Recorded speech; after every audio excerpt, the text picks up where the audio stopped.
I don't know. After hearing him calm and talking about the Tether story, it's probable. Let's go down to the county attorney's office. I think you'll find a lot of humans down there. All right. No disrespect. Stop driving. I'm flirting with the judge in front of my dad. Probation.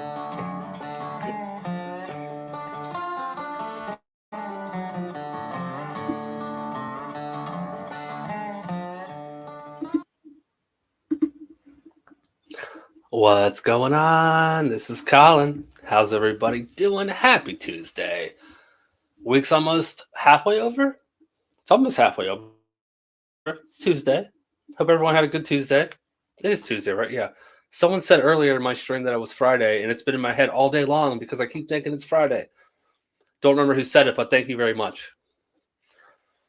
It's not Friday. It's not Friday. Anyways, I have the Bengals in my background.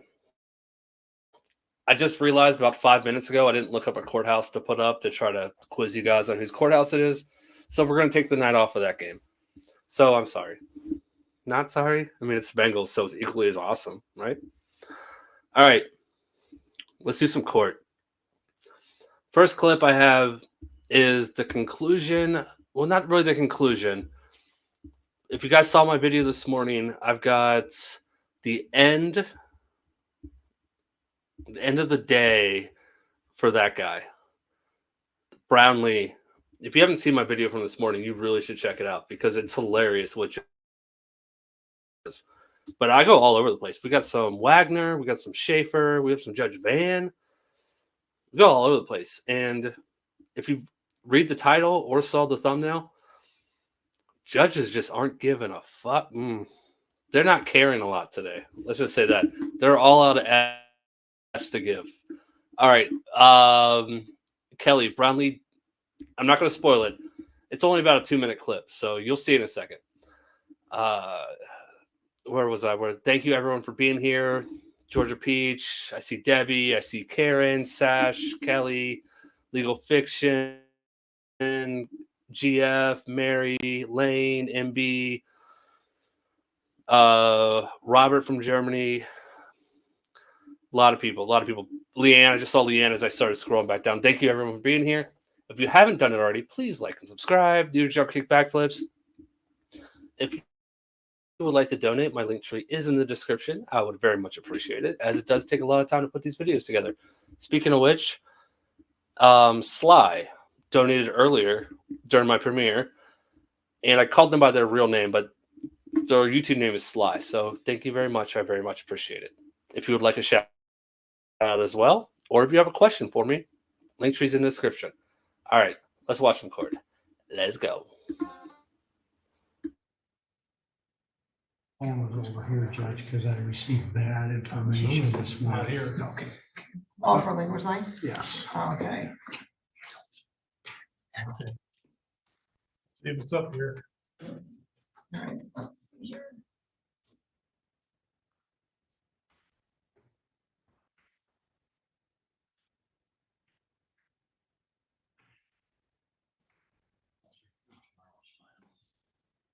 There's some right there. Okay.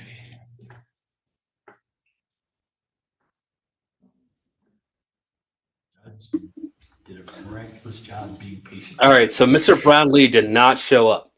Including us. He was ordered to show up in person. He is not here. God willing. Yes. But watch what Judge DeSanto does. And if you haven't seen this already, check out my video from this morning.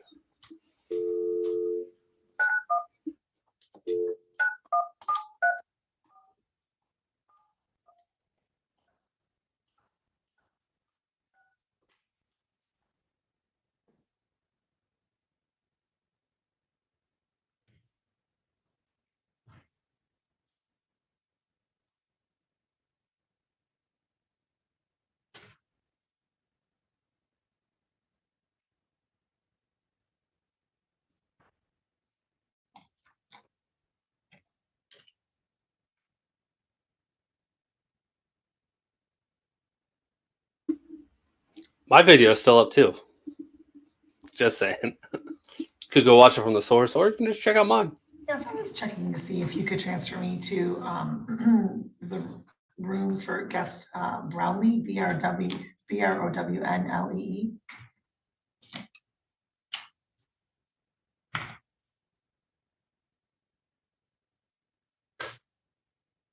Okay, can you tell me if you happen to have ceiling fans in your rooms? Yes. Okay, I didn't think so. Thank you so much. Okay, bye-bye. Okay. And transfer your room, I don't remember, but they assured me they don't have ceiling fans, so we know that that's not where he was. I know that was fast. That was fast. No hotel room has ceiling fans. I'm not going to say no hotel room has ceiling fans. I'm sure there are some. But actually, I've never been in a hotel room that had a ceiling fan. So that was giveaway number one. Giveaway number two was all the personal stuff, which he kind of addressed that a little bit, but he didn't show up. I did get a really good comment on that video. Somebody said that Brown Lee guy should have called his bail bonds company and asked them for a ride. They would have given him a ride. They're going to lose money. This is bond revoked. They would have given him a ride. That wasn't a bad idea. I don't know how bail bonds companies work, but they are ensuring that they're going to make sure that sometimes words are important, right? They're always important. But their job is to make sure that person shows up in court. If that guy would have called him and said, "Hey, I don't have a ride to court. Can you please help me out?" I'm sure they would have if it would have costed them money. All right. That was just the conclusion of this morning's video. Glitterfart, I'm gonna have to go check out that Manning video. I heard some people talking about it in Judge Webster's courtroom earlier, and I never went back to see it because they delete it. She deletes her videos so quickly, so I never went back to look at it. All right, let's move on. This is Judge Schaefer. Again, tonight's theme is judges that have no Fs left to give, and this Judge Schaefer just heard a terrible case, and let me know if you guys want me to cover this case because I recorded it, I grabbed it, and it's a really bad case about a woman that she was high and drunk, and she actually drove into like a bike rally where there was one of those there was like 100 bikers, and she drove into them and she killed a few of them. So it's a really hard and bad story. And this judge just heard this sentencing from her. And then this guy is next. So this is what I mean. He has no Fs left to give. But if you guys want me to cover that story, I will. I have it. It's just a really tough one. I don't know if I'm going to, but it's an option. Sentencing information with your client. Yes, I have, Your Honor. Additions, corrections, or deletions. Just a few.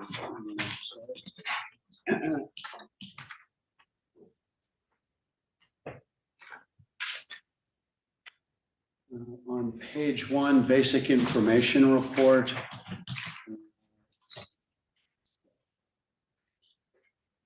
Religion says unknown.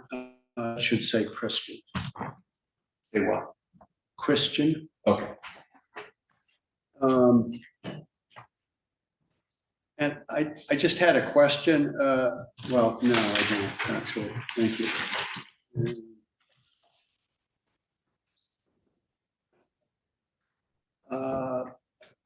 I guess that's more in terms of allocution. I believe that is all, Your Honor. Thank you. Okay.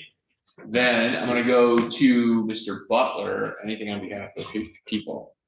Thank you, Your Honor. As indicated in the PSI, the defendant was on parole at the time of the offense. There's numerous violations while he's been on parole, including positive drug tests. In this case, the police finds 4 baggies of methamphetamine on the person. I can respect the recommendation of 12 months in jail with no probation, but I think it would be much more appropriate sentence to sentence him instead. Because you got to pay a little bit more attention, Debbie. What I was saying was the woman the woman's case with the bike riders was the case right before this. So the judge just heard and sentenced her. This is the case. This is the sentencing right after. So that's where this guy has no chance. The judge is just over it, and you'll hear it. Confirm with the Michigan Department of Corrections, so that way he can at least get some form of programming while he's in custody, and I would recommend the top of the guidelines. Thank you. Mr. English. Your Honor, we would ask that the court adopt the recommendations. He is still incarcerated because of, as noted, the parole violations, and this will be served consecutively. I would just like to briefly comment on, I guess it would be page 2, the pre-sentence investigation update report. Just above the compass narrative, in terms of vocational education,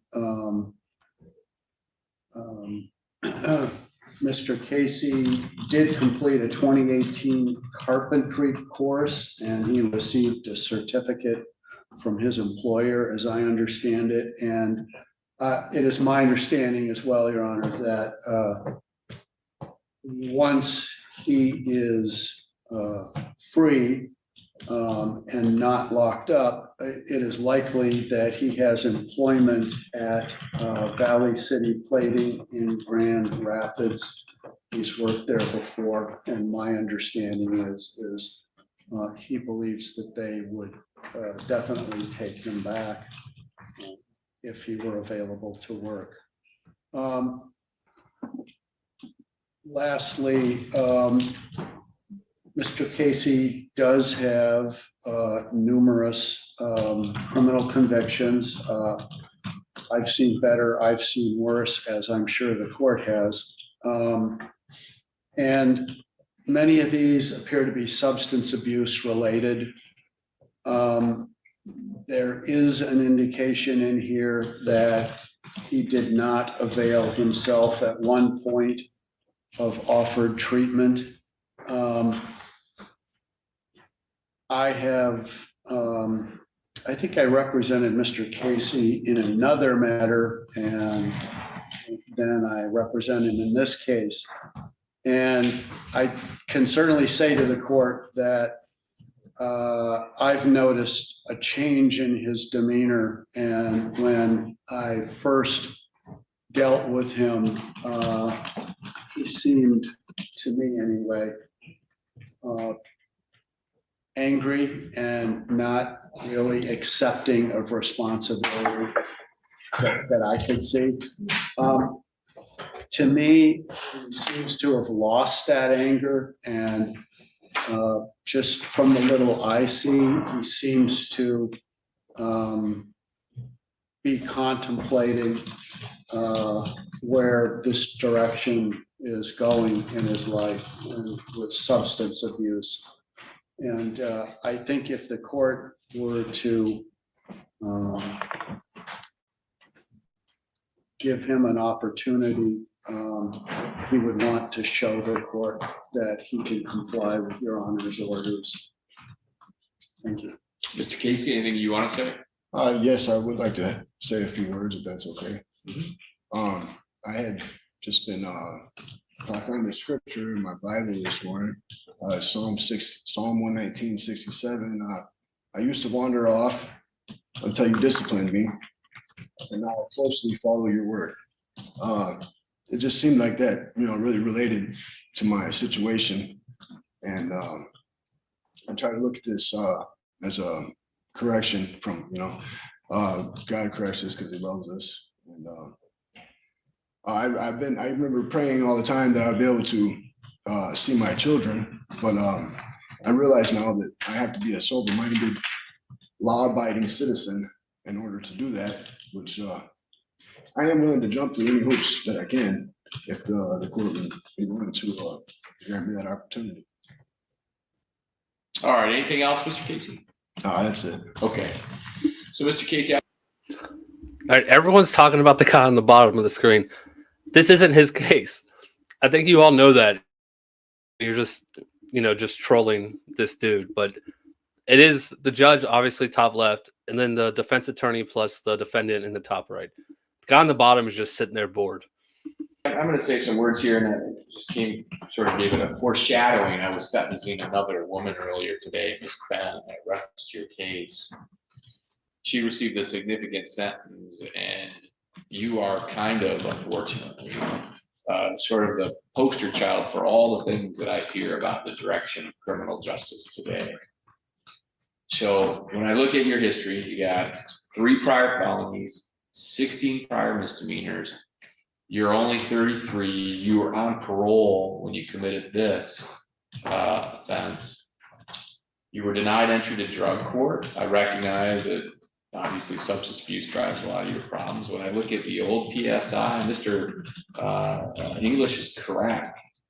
You were offered services. You were given the opportunity to engage in outpatient counseling at Wedgwood. But when given that opportunity, you refused to do so. So then you were referred to residential treatment services at Pine Rest. You were terminated from participation there in 2020 after it was reported you were threatening staff. And then following all that, you were ordered to remain incarcerated until parole discharge, which, this is amazing to me, was a successful discharge. And then on top of it, when I look at your history, this is stunning to me. Not that your history is significantly more than some of the works that we see, but so much of your history involves driving under the influence or driving cases and then drug cases.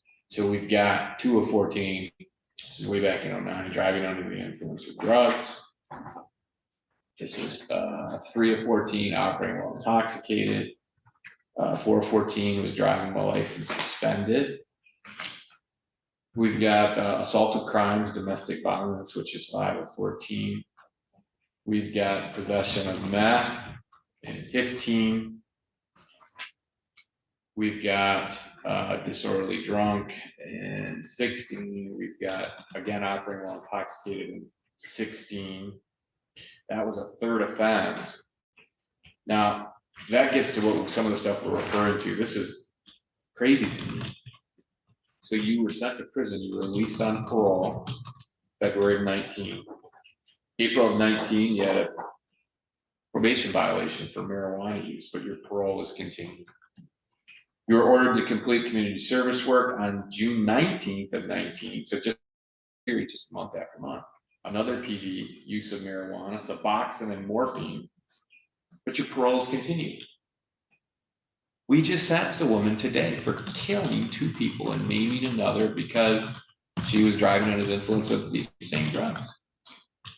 But the Department of Corrections thought you were still an acceptable risk to the community. I don't even know how that's possible. But that's not even the end of just this term on parole. Then in July, same year of 19, probation violation, use of methamphetamine. Using methamphetamine, and you'd think you'd go back to prison.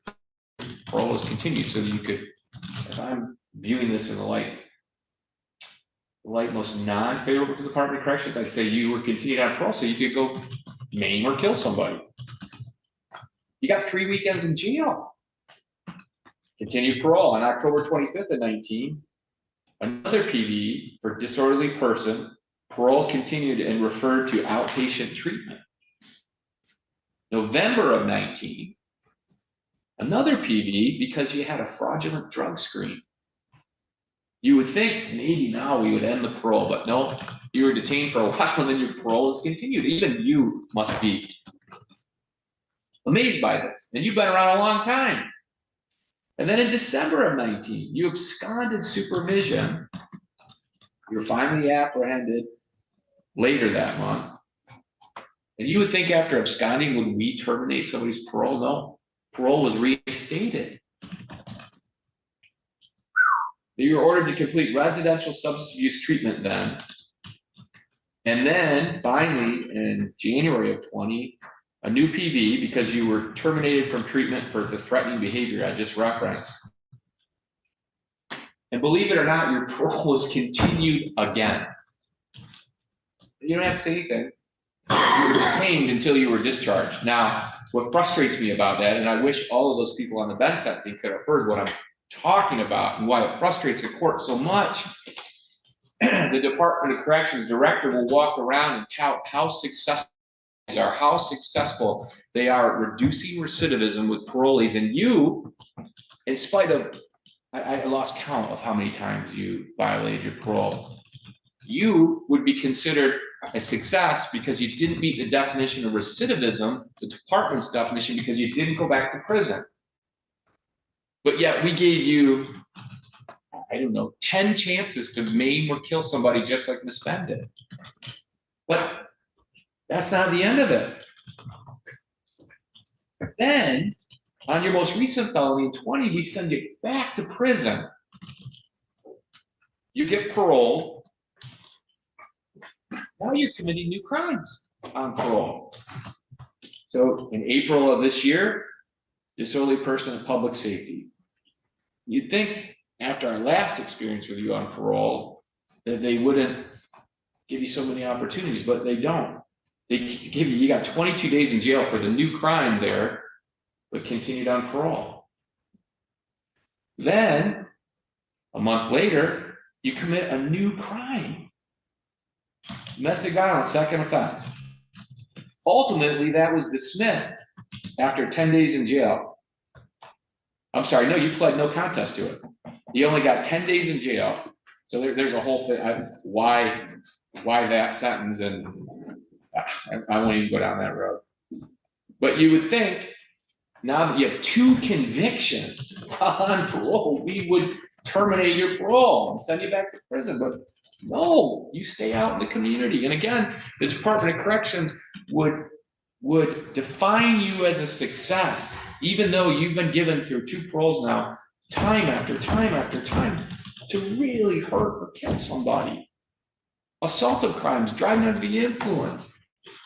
And then finally, we get to the case today where it's incredible that the guidelines are only 0 to 17. I don't understand. Now, Mr. Casey, I recognize I'm on my soapbox a bit. It's your record, so I'm not uncomfortable with that. But I'm frustrated with how we operate as a Department of Corrections down. As I mentioned earlier when we were sentencing Miss Ben, there was a time that new crime convictions, especially, you went back to prison. There was a time if you tested positive for methamphetamine in your parole agent's office, you were taken into custody. Now you just walk out the door. And unfortunately, every once in a while, when we let people walk out the door, then we have the Miss Bens of the world that take out 5 innocent people.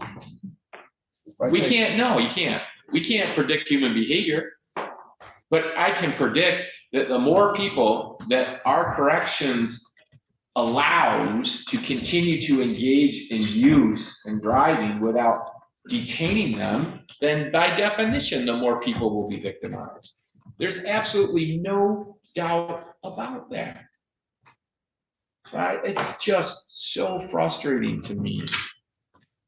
And if anybody, again, I don't mean to pick on you, I'm going to give you a fair sentence. It's going to be top of the guidelines, you've learned that. But if anybody could just take the time, and somebody would report this, you as the example of how people are being supervised on parole, I think the general citizen in this state would be appalled. Absolutely appalled. Especially when you link it to real world issues like the sentence we did earlier today, because unless you have and you see the carnage that we do, well, that's like, well, what Mr. Casey did for anybody? Well, we sure as heck gave him plenty of opportunities to do that, whether you intend to or not. And even you can't deny for a second that your history is replete with drug abuse, driving, crime, arrest. Give me a chance with Swift and Sure. No, there's no way. You know what Swift and Sure is? Swift and Sure is an alternative, the last step to prison. But you've been to prison for so many times. I'm gonna say it ain't working. Exactly. So there's no way I'm going to keep you in the community and allow you to victimize somebody. No way that the court's gonna do that. Everything about you, Mr. Casey, again, whether you intend to harm people or not, screams somebody is gonna get hurt. There's no way around that. From your record to your performance while on supervision, probation hasn't worked, parole hasn't worked, jail hasn't worked, prison hasn't worked. What else are we supposed to do? You've been offered services, you've refused them, you've, what was the word that you used there? Let me go back to it. Services. Threatening staff, treatment staff. She got up in my face and Okay, cussed me isn't out that and kicked kind me of the out the point? door. Isn't that kind of the point? I didn't threaten When her. you have the opportunity, maybe you just turn around I and got shut charges, up, but I did. right? Maybe you turn around and shut up and say, you know what? I'm here because of my actions. I am. And whatever she says or does to me, I'm gonna ignore that because I wanna get better, but you never do. And you've been given time after time opportunity. Now I have. So again, Mr. Casey, I've kind of gotten on my soapbox a little bit. I want to refocus on you as the individual. I'm giving you an individual sentence. So I was given the Okay. opportunity to give him Smith and You've Sir. had all of those opportunities. I've never had, no, I have not. So maybe you haven't had an opportunity at Swift and Sure, but that ship has sailed. There's no way that I'm gonna keep you in the community. No way.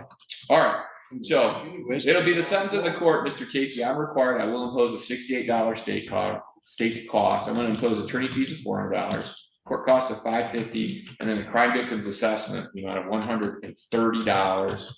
And then I'm gonna sentence you to 17 months as a minimum sentence with the Michigan Department of Corrections to the statutory maximum of 10 years. You will receive credit. Well, actually, you do not receive credit pursuant to statute because of the parole status, and then this sentence will run consecutive to any sentence that you are currently serving. All right, Mr. Casey, you do have a right to seek appellate review of the sentence the court's imposed. If you'd like to do that, you have 21 days from today's date to make the request. You want a court-appointed attorney to assist you.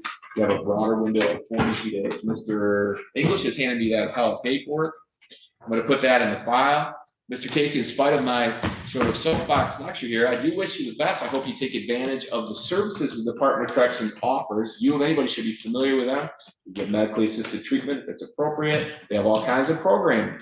You have an opportunity to turn it around. I don't have faith that that will happen, but I hope you show all of us that we're wrong. Good luck, sir. What do we have next? Who do we have next? Nobody's raising their hand. That guy deserved a harsh sentence. He did. Once you heard everything that happened, he deserved it. He had really bad luck that he went right after the previous case. Man. Still, good job, Judge. Good job, Judge. There were some questions that I saw pop up that I was going to answer. Don't remember what they were. Hey, Cats, good to see you. Cat's got my tongue. Nice. All right. I think we're jumping over to Wagner now. Is Wagner next? I don't remember the order. I think Wagner's next. Last one, we Wagner's have Terrence next. Moore. I believe he also has state tickets unless, He does have some state charges. Mr. Terrence Moore? Judge, we also have Montague, which is a much smaller file. Okay, Yes. I do have Montague in front of me. Mr. Moore, you have Yes. 24 tickets. Why don't we just put you in jail, sir? Oh, And you don't have to pay anything. You got over $5,000 worth of tickets out here. If I put you in jail, you won't have to pay anything. You do what you want to do, sir. And I tell you what, I'm putting you on notice now. If you come back to this court, whatever we do to resolve it today, you come back before me with tickets, you're going to jail. You got 24 tickets. It's gonna take us this is absolutely ridiculous. You just do anything you want to do. So that's what I think I want to do. I want to put you in jail.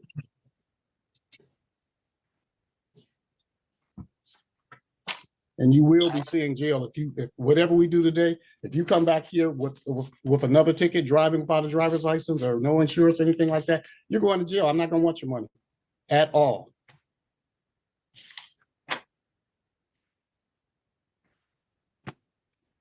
Might be going today, so.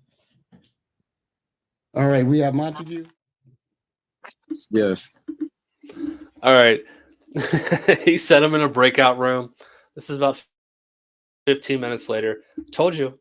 This whole video is about judges that are just all out of Fs. You know, sometimes you're just all out of Fs to give, right? Everyone's like that. Judges like that too. They hear some bad cases, they lose patience just as like everyone else does. 24 tickets, over $5,000 in fines. Come on, man. All right, I'm not going to say how I have a problem with spoiling. Mr. Moore, things, so I I'm need just you to gonna raise your stop. right hand and state your full name. There's more. Do you swear or affirm to tell the complete truth? Yes. Mr. Moore, you are scheduled today for a arraignment on the bench warrant. That means that you have some court dates that you did not appear for in the past. A bench warrant was set out for you, but you are present today, so any bench warrants are now set aside. Mr. Moore, you have ticket number P1358445. The People versus Terrence, Terence, Moore, Moore. Mr. Moore, on the ticket, you're charged with open alcohol in the motor vehicle as a passenger. You have ticket number SP 9700723, misdemeanor for no insurance. SP 11407093, misdemeanor for no insurance. SP 11407092. Did you do anything with your volume or your system, Mr. Moore? But I'm No. getting feedback all of a sudden. Okay. This is driving unregistered or untitled vehicle. That's a misdemeanor. You have 205-125-382, driving unregistered or untitled vehicle. 205-125-383, no insurance. That's a misdemeanor. SP 9700721, no operator's license on person. That's a misdemeanor. 205-125-381, no operator's license on person. That's a misdemeanor. SP 112-78141, misdemeanor, interfere with government employee. 195-054-361, no operator's license on person. That's a misdemeanor. 194-529-241. No operator's license on person, misdemeanor. 195-054-363. No insurance, misdemeanor.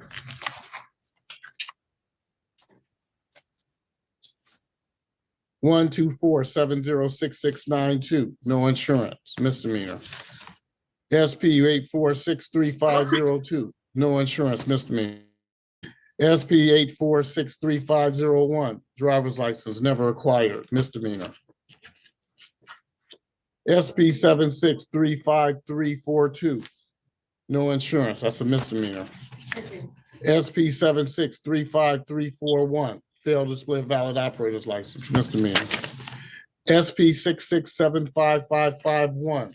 Failed to display a valid operator's misdemeanor. 124706691. Driver while license not valid, misdemeanor. Not done yet.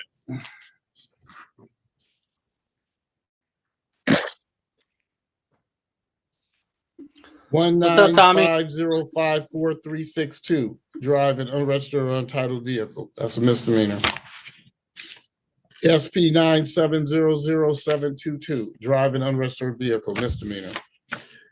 1680021, squatting, occupancy of building without consent, misdemeanor.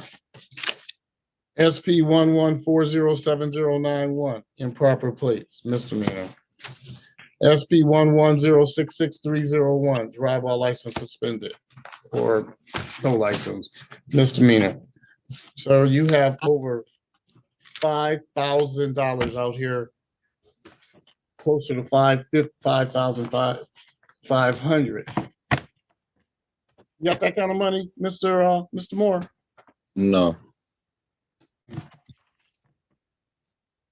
All right. But those are what your charges are, sir. The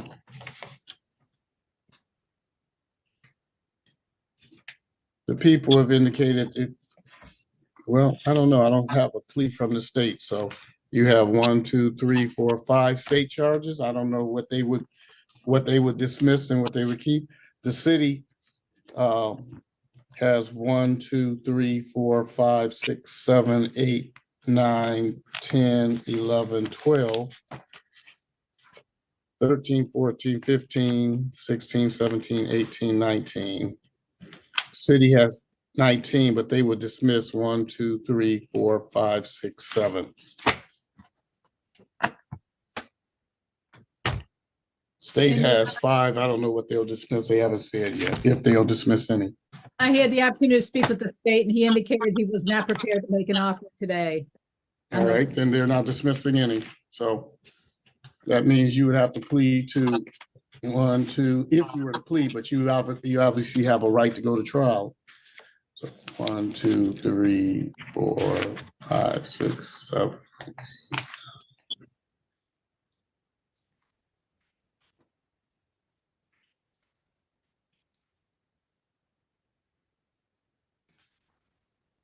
That would be 17 tickets that you'd be, if you were to plead to anything. You don't have to plead to anything. You have a right to demand a trial on each and every one of these tickets, sir. Yes, I'd be willing to do that. To do what? Have a trial on each and every one? Yes. No, okay. We can do that. Counsel, did you talk to him to the type of trial? I did, Your Honor. He was requesting a bench trial.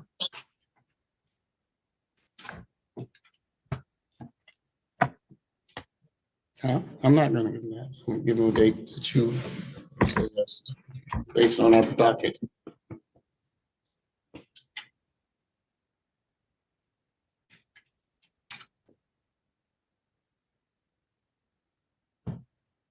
Give him the 16th, February 16th at 10 o'clock. Mr. Moore, Yes. we're gonna give you a date of February the 16th, 2/16, 23, 24 at 10 a.m.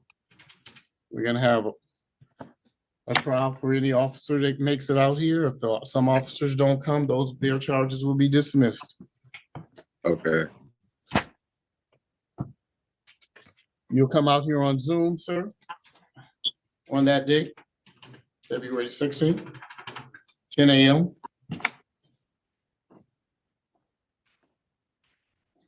Okay. And, yes, What about my state charges?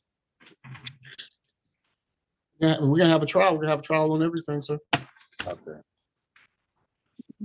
Yeah, I mean, when you ask for a trial, are you saying you just want a trial on the city charges and you don't want a trial on the state charges? The only No, way you're gonna do that is you're gonna plead on those. Yeah, I want a trial on everything. Yeah, that's what it's gonna be, sir. What it's gonna be. All right. Yeah, that's exactly it, Debbie. The plea deal wasn't a great. I mean, he's got 24 tickets, so the plea deal wasn't going to be you plead guilty to 2 and we'll dismiss 22 of them. And most of them were misdemeanors, so he's got a huge list of things. Going to trial is actually it might end up better for him because he didn't get 24 tickets in 3 months. So these are spanning over a period of time. He might get half of them dismissed just because the officers don't show up. It's a lot of tickets. I'm going to assume there's going to be a lot of officers. That's a gambler's choice right there, is what that is. But it might work out for him. I don't know if that's why he's doing it. I don't know. Mr. Moore, we will see you on February 16th, 2024. At Do you have 10? anybody that you want to be witnesses on your case? You can have them come out here. Okay. Everybody has to have a device that I can see them on, so can't have a witness that's a call in. Anybody who wants to come in and on Zoom and testify, they can do so. Okay. But they gotta have a device, and they can't call in from wherever you are. Everybody has to be in a different location in a different place. Okay. Witnesses can't talk to each other. You can't talk to witnesses. They can't talk to each other. Everybody has to be separate. Okay. All right. All right, Mr. Moore. We'll see you on that date. Okay. Thank you. Good luck to you. Judge Wagner was so over that guy. Yeah, every officer that signed one of those tickets has to show up. So it's not going to be 24 different officers, but it might be 15 officers. And the likelihood of all 15 officers showing up is not high.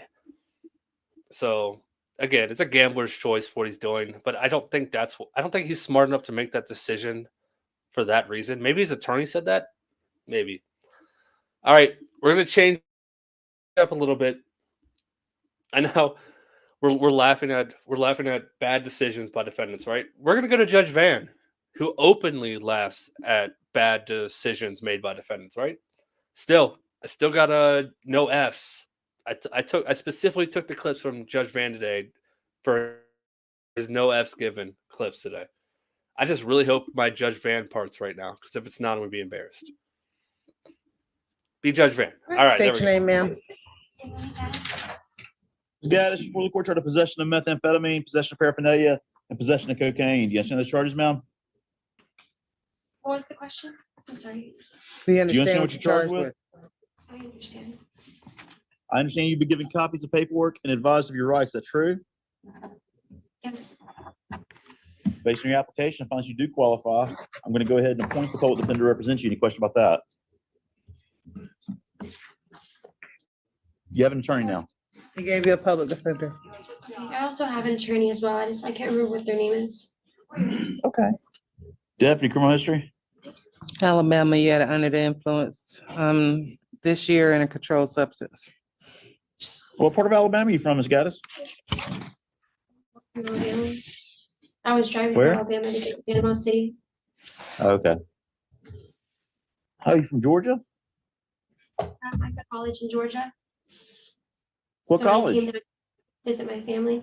I go to Georgia State University. I'm supposed to start Oh, work in January 8th. yeah. All right.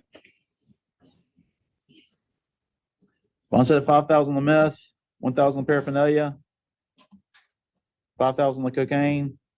Court date's gonna be January 11th at 9 o'clock with random UAs.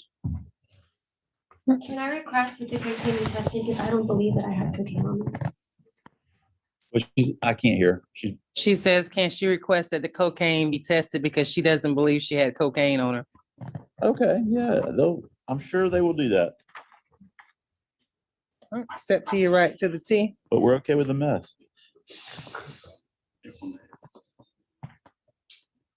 Red X. Your name? Heather Grice. Ms. Grice, for the court charge of domestic violence battery, you understand the charge? Yes. I understand you've been given copies of paperwork and advised of your rights. Is that true? Yes. Based on your application, I find that you do qualify for the services of the public defender's office. I'm going to go ahead and appoint the public defender to represent you. Any question about that? No, Your Honor. Deputy, criminal history? You have a domestic in Tennessee, 17. What do you want to tell me? Yes, sir. I'm John Grice. I'm the husband of Heather. My wife is a loving wife. Had kids, business together. Make it before to let us have peaceful No, contact. I don't lift no contacts at first appearance. Y'all need a cooling off period. That's just financially her business. Could not care less. Could not. I've seen too many times where something bad happens.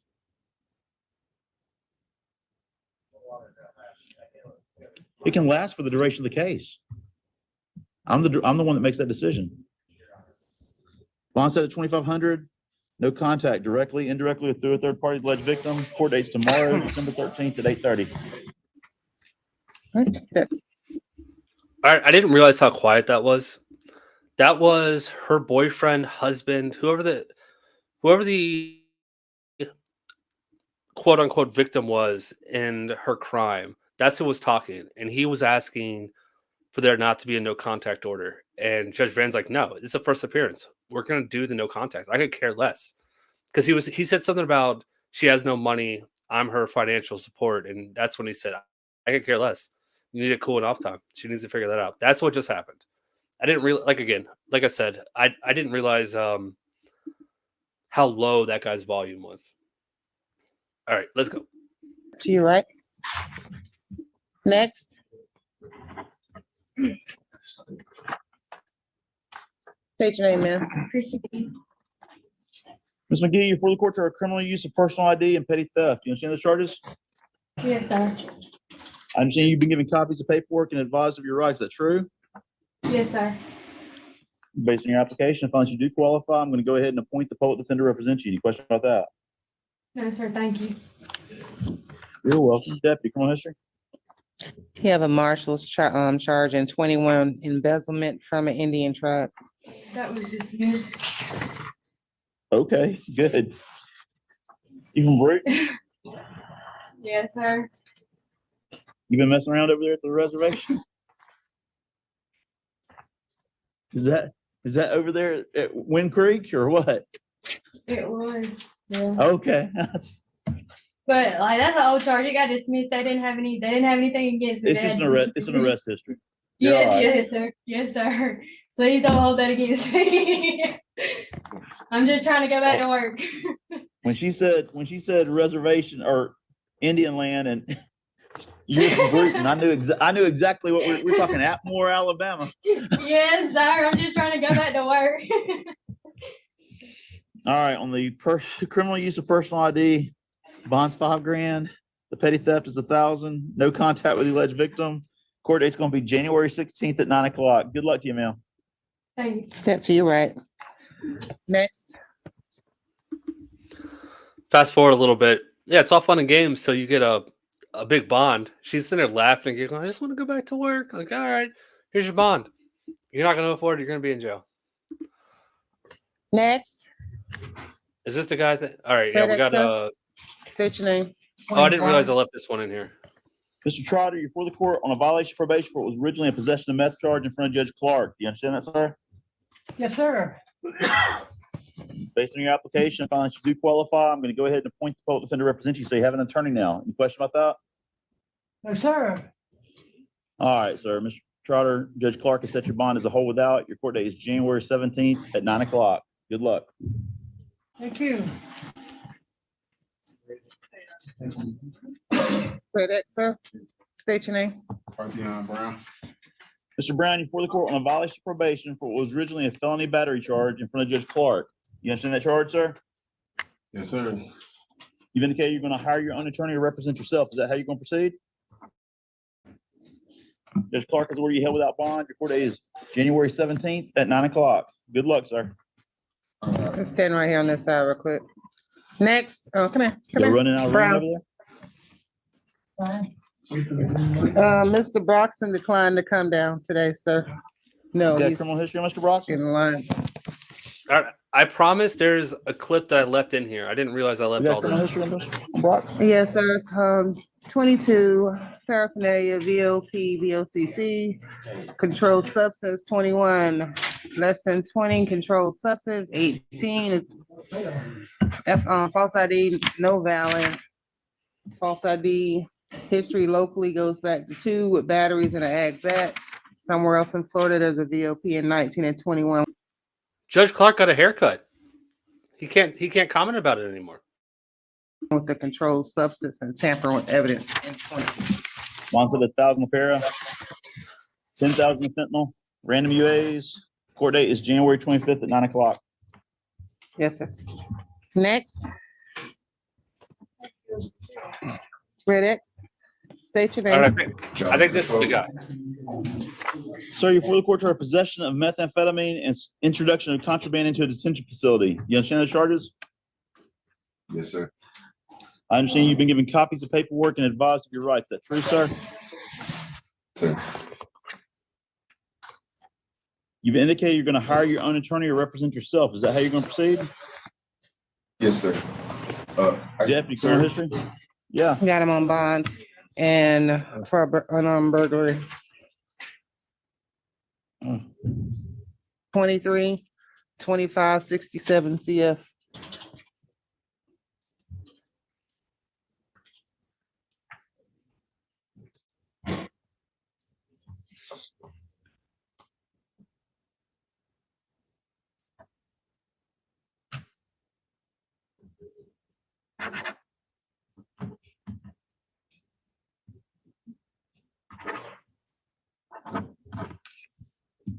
All right, sir. Bond set at 5,000 the meth, 5,000 introduction. Random UA's court date is January the 16th at 9 o'clock, and I'm revoking the release in 23/25/67.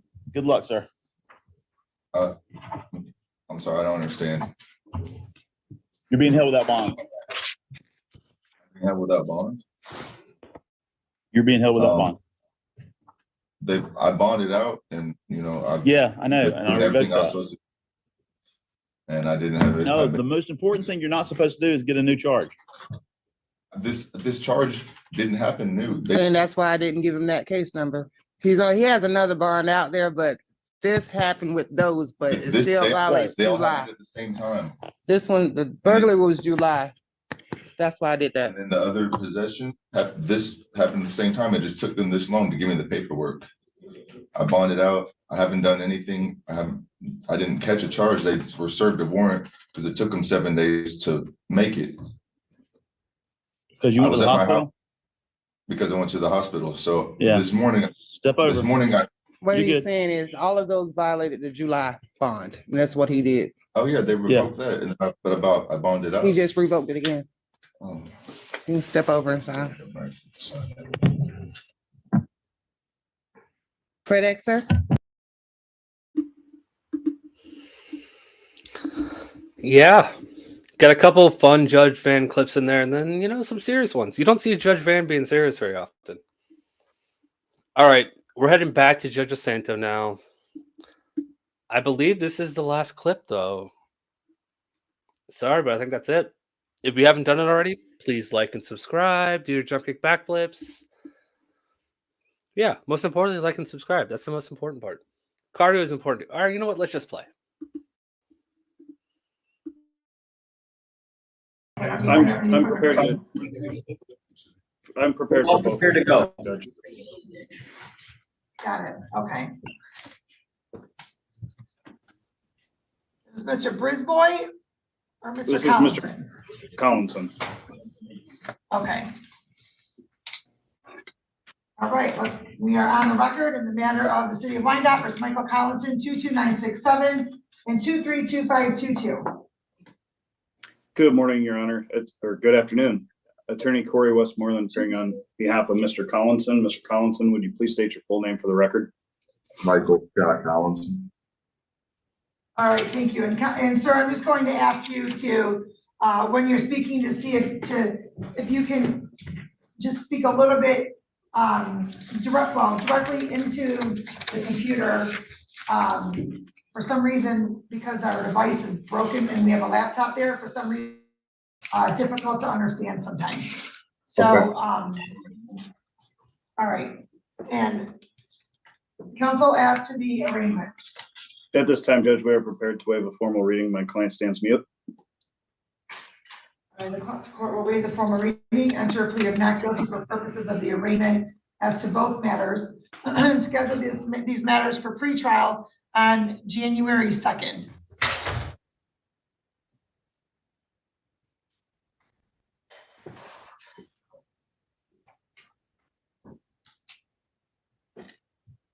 At 9:45 a.m.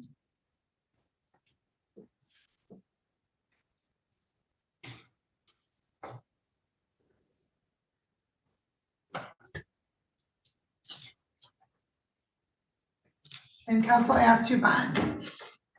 Yes, Your Honor, I would like you to know that Mr. Collinson is currently residing in Lincoln Park. He is tethered through this honorable court already. He works at Bakersfield Restaurant in Detroit. He's not currently on probation or parole. He has no other pending matters at this time. And after speaking with him at length this morning, he did assure me that he would be appearing at all future court dates. So I just respectfully request that all that be taken into account when assessing a bond. Okay, slightly confused. Your client is currently on a tether out of this court? Correct. I believe for a PPO.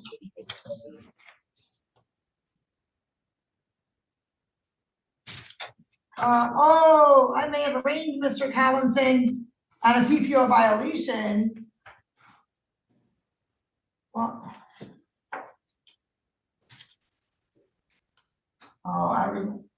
Is that what happened, Mr. Collinson? I arraigned you on a PPO violation a few weeks ago? Yeah, I still have Tether for that. Okay, right, because there's a Third Circuit Court, for whatever reason, the Third Circuit Court didn't have a judge to arraign you. And so this court did that. And as a condition of that bond, this court placed a tether to make sure Mr. Collins wasn't violating his PPO any further. Okay. And I gotta tell you, counsel, I have no idea where your client lives. We have multiple addresses for him. And now he's told you he lives in Lincoln Park, which is not any of the addresses we have. And in fact, he just filled out his financial affidavit and advice of rights, and he put a completely different address from there. So, sir, where is it you live? I live right now between Lincoln Park and the address I put on that affidavit because we're still working on the house. But I live on Regina Street in Lincoln Park. So why didn't you put that address? Because all my mail and stuff for like court, like important matters is still, like even my car insurance and everything is through that address. So when I'm giving official or like, I gave you the address for a good reason because that's the address I need the US mail to go there. So how long has it been that you've lived in Lincoln Park, sir? Like for the last couple months. So when did you last live on Ledyard Street? On what street? Ledyard? Ledyard. I still, between Lincoln Park and Detroit with the job, I moved out of the Ledyard apartment to 2071 Regina. Sir, what are you looking for? Are you looking for something? No, I'm sorry. There was someone behind me. Well, yes, it's the court officer. Okay. Sir, I'm confused. So now you're saying that you live between Lincoln Park, Wyandotte, and Detroit? No, ma'am, I live at 2071 Regina. My like the house is still owned in Wyandotte. We're still working on it. So which house is it you're working on? The Lincoln Park house or the Wyandotte house?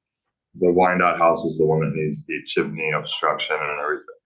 The Wyandotte house needs to be fixed. So you're asking me why I didn't give you Excuse me. Why in the world are you then putting an address to a home you're not even living at? What? You're providing an address in Wyandotte on your paperwork here, and you're not even living there because it's under construction. But yeah, you're not putting that address, you're not putting the address you're living at, you claim, on your documentation. So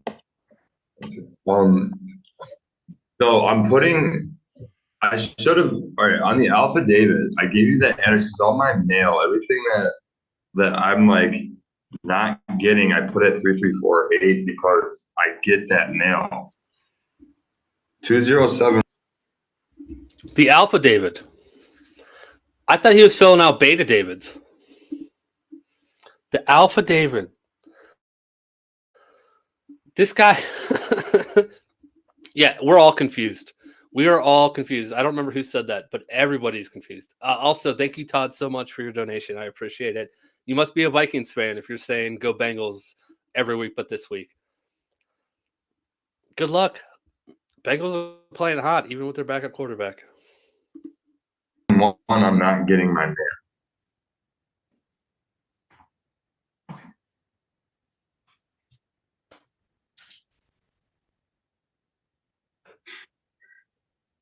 It's like 3348 is my home. 3348 is what? It's like home to me. Who lives at that address?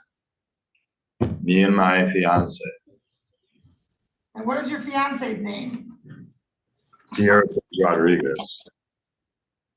Is that the protected person on the PPO? Was, yes. What do you mean was? PPO is no longer in, like, there were several layers to that PPO. I don't know if you remember, but there were several layers to that.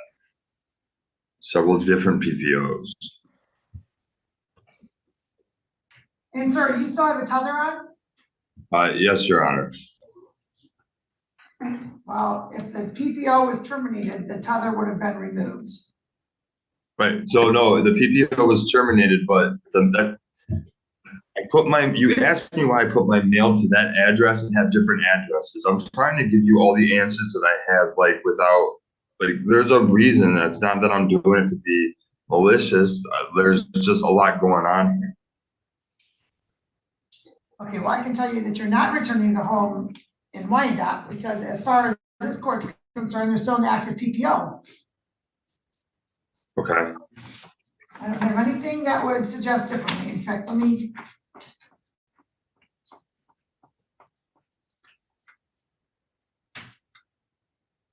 So what I would request, Your Honor, is if you could change that address on the affidavit to 2071 Lincoln Park.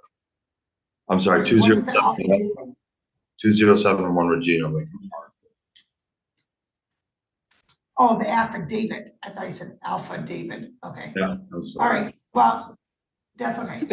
So I'm clipping that. That's an Alpha David. Yeah, I don't. I'm laughing. I'm laughing so hard over here with this guy. and sir, you failed to appear on your other matter from 2022. Correct. Because of the mail thing that I was trying to explain to you, I don't get. So now I understand why you're confused, because I'm a little confused as well. Okay. Well, sir, that was a completely different address. That was an address in Trenton. Yeah, my family. I understand. So I need the ad like that. I need those addresses to kind of like.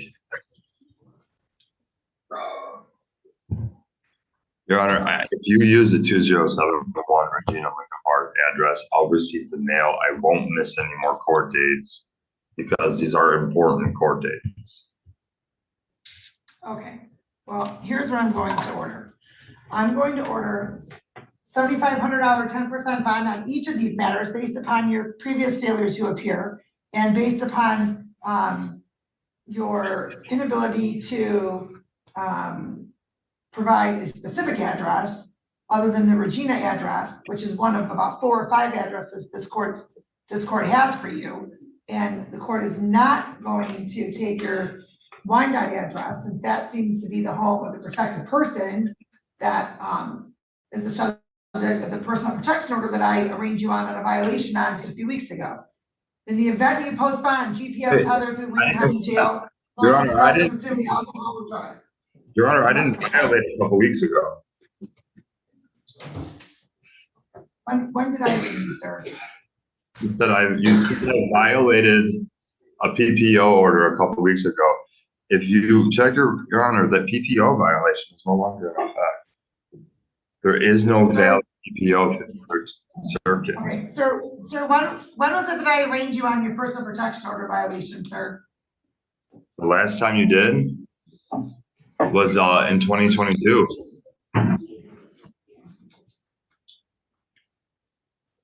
Okay, I thought we just established that this was a few weeks ago that So that's kind of my point. There is actually no active PPO, Your Honor.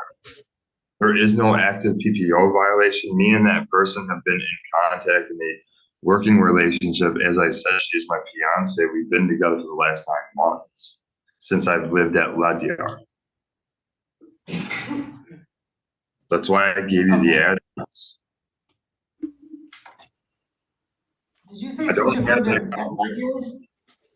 Yeah, we've been, that was the, yeah. Okay, Okay. This video has about 10 seconds left on it. There are over 300 people here watching. Do you want me to put on another video? It's up to you guys. The video that I have that's on deck is a serious video. It's not as, judges not giving any Fs. It's a serious video. It's about a woman that, what did she do? She had like 80 dogs. She has a lot of dogs, and they weren't registered and they were neglected. It's a serious video. But if you guys want me to put that on, because there's so many people here, I'll play the next video. I got a lot of guesses. All right. Okay. Let's finish this up. When my outro hits, I'll swap videos. well, the court doesn't have any verification as to where Mr. Collinson really lives. And based on his failure to appear previously, the court's going to issue a $7,500 10% fine on each of these matters.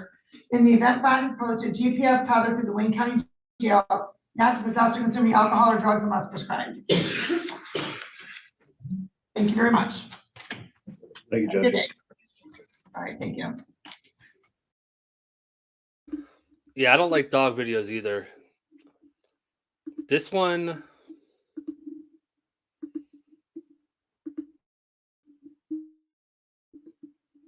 yeah, I don't know. It is a dog video. But there's another random clip in it too. Hold on, it's loading. Calm and talking about the Tether story. It's probably. Hey, look, that's Go me. down to the county attorney's office. I think you'll find a lot of humans down there. All right. No disrespect. Stop driving. Flirting with the judge in front of my dad.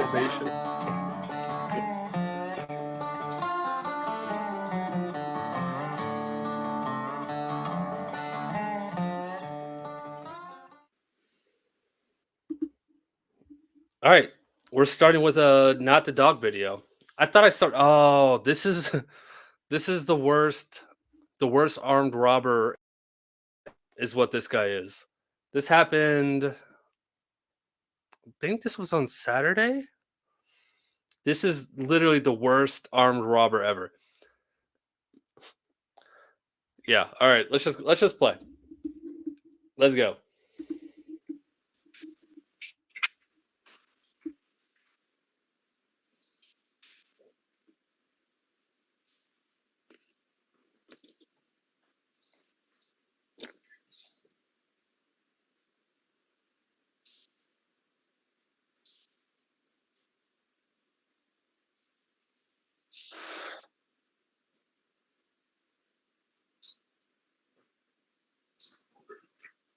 I think she's.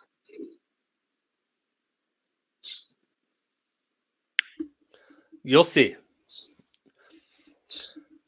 If you ever got, I've never been robbed. I've never been mugged.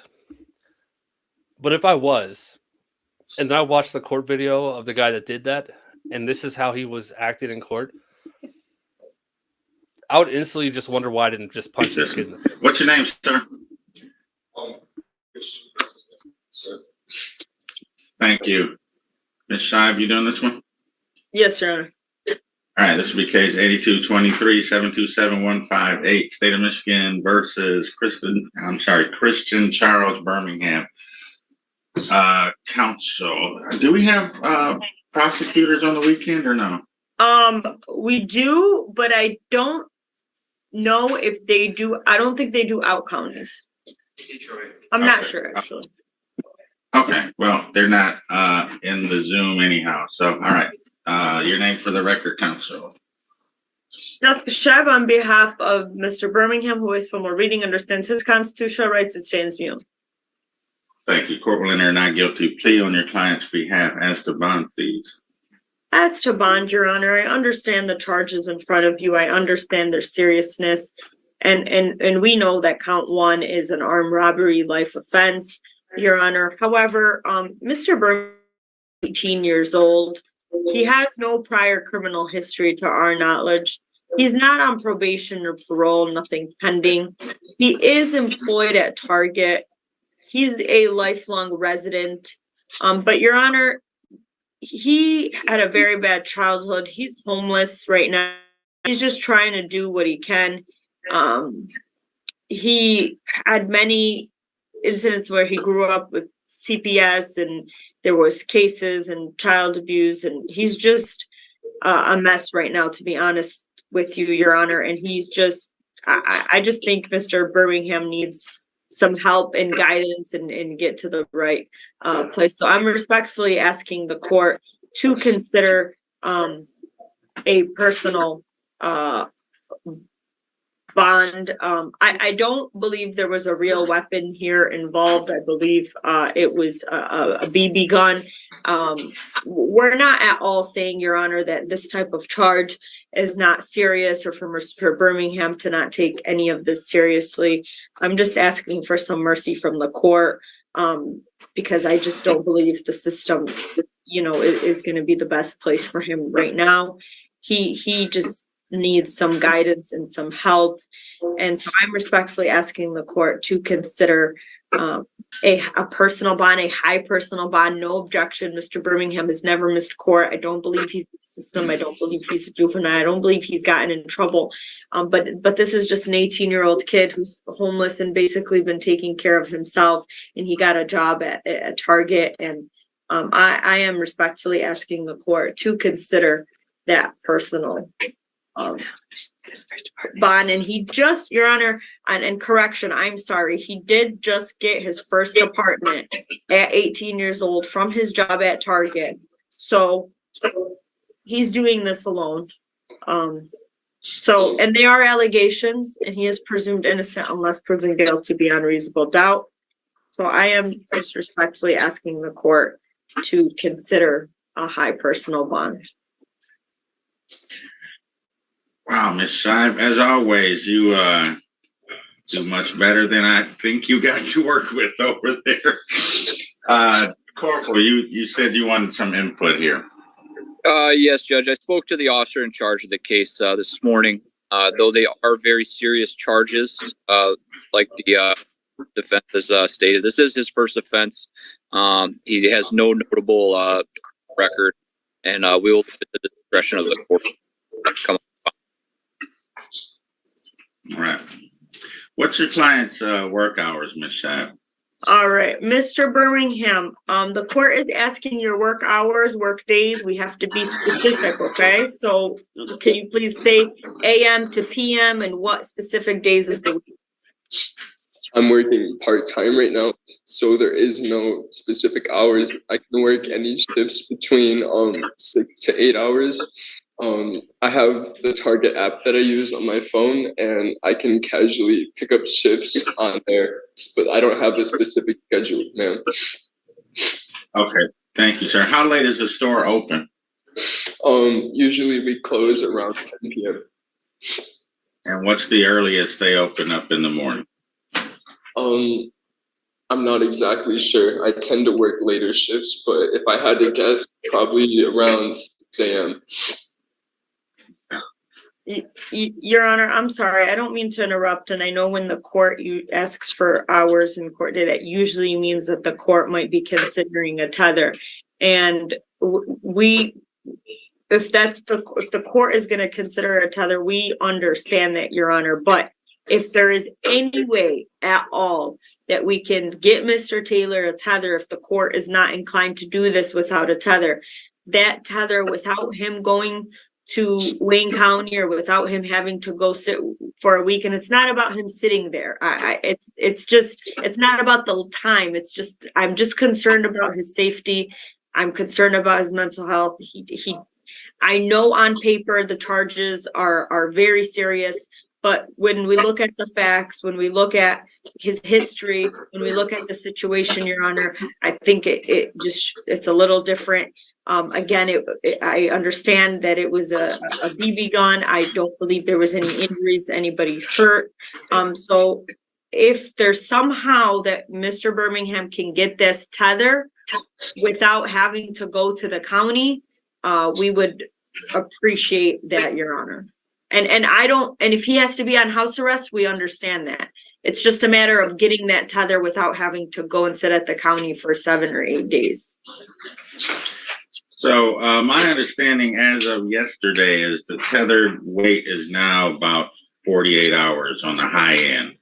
Okay. So they've gotten much better with the tether backlog. Okay. Thank you, Your Honor. To be quite honest with you, Ms. Shive, my initial thoughts when I was reading this was something in the six-figure cash area. Presentation got me down to the low five figures, and then with the input from the corporal, I'm really considering giving you your personal bond, but he's going to have a tether. We understand that, Your Honor. All right, so Mr. Birmingham, while this case is pending, you are not to possess any firearms or anything resembling a firearm or any other dangerous weapon. Is that clear, sir? Yes, Your Honor. You're to have no contact with the business at 24444 Eureka. You will be on a GPS tether. Curfew on that tether will be 11 p.m. to 5 a.m. And bond will be set at $50,000 personal. Next court date will be a probable cause conference, December 18, preliminary exam, December 27, both in 23rd District Court. Anything else for the record, Ms. Shine? And Your Honor, you said there was a tether. Correct. Tether curfew, 11 p.m. to 5 a.m. Thank you, Your Honor. So, Mr. Birmingham, do you understand that? Do you understand that means that you don't have to pay any money, but you just have to wait for that tether to be put on before you could go, and then you just have to follow court order and don't miss any court, okay? Yes, ma'am. I'm very grateful for that. Thank you. Thank you. You take care, Mr. Birmingham. Thank you. Thank you. Thank you, Your Honor. Yeah. Thank you, Taylor. Right done. Thank you, Judge. Have a good weekend. You too. All right. And Ms. Shive, you're ready? Yeah. I don't really feel like I have to say anything else about that one. All right. Next clip. This is about a 20-25 minute clip. It's about dogs. So I'm going to warn you guys right now. It is about dogs. About the neglect of dogs. And this case is kind of wild. Not wild as in dramatic, but just if you have a dog and you are very passionate about dogs, you may not want to listen to this because I think this woman should get the death penalty. I really do. I don't. She actually ran a puppy mill. I'm gonna say that. This is what it sounds like she did. All right, but let's get going. You guys want another clip? We're gonna watch another clip. But if you want to bow out now, I'm not gonna feel bad. I understand. But if you do back out, please remember to hit that like when you do back out.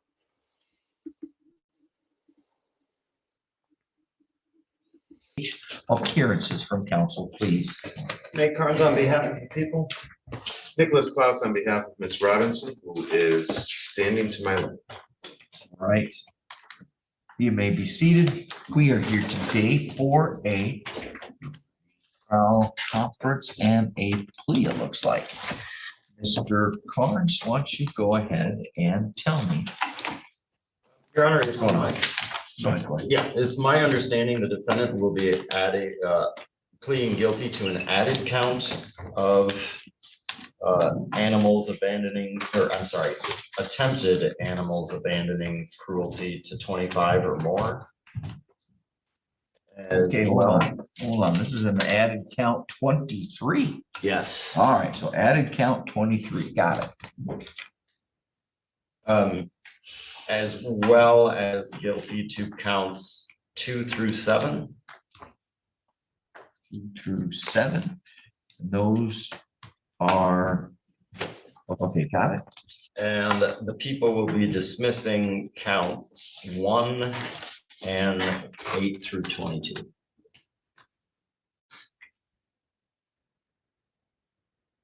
All right. Are there any other terms to the agreement? No. All right, I gotta clarify that. I was on his channel, but there was also another Colin that was on his channel. So I don't know which Colin, but Colin, definitely not Cromwell, is my name, and I was on his channel with my name that I have. So if that's who you're asking about, yes. But there was also another Colin on his channel that has a lot to do with Chile de Castro, which I do not have anything to do with. So if that's who you're thinking of, no. But I was on his channel like a week ago for a random live stream. There is one. People have dismissed a case downstairs without prejudice.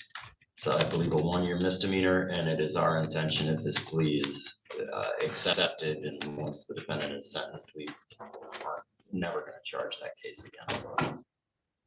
And Your Honor, there's also a Killebrew agreement for no upfront jail, and I suspect guidelines.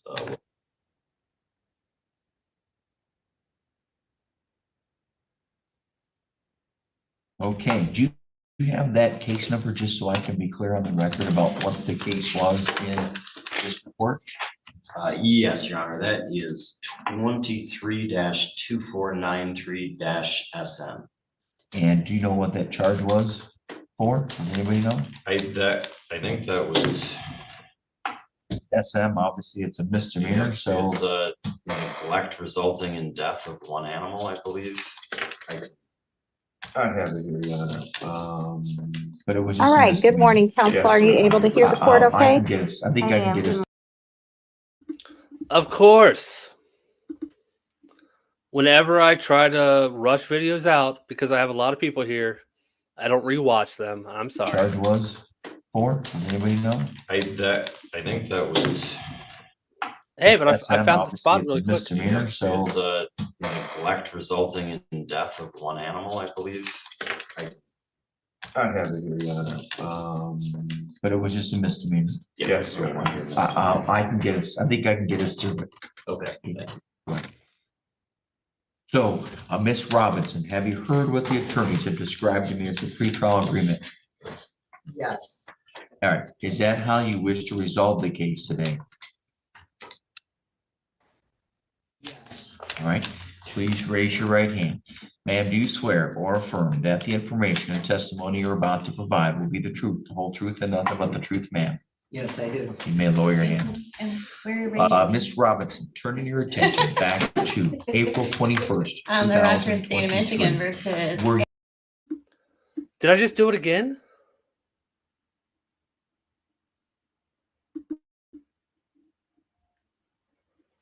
Yeah. All right. From now on, I don't care how many people are here. I'm not rushing out videos. I one of you, and I got excited when I saw 300, so I wanted to play another video to keep it going. But I've got to watch this stuff and properly edit it before I put it out. Or I'm sorry, attempted animals abandoning cruelty to 25 or more. Okay, well, hold on. This is an added count 23. Yes. All right, so added count 23. Got it.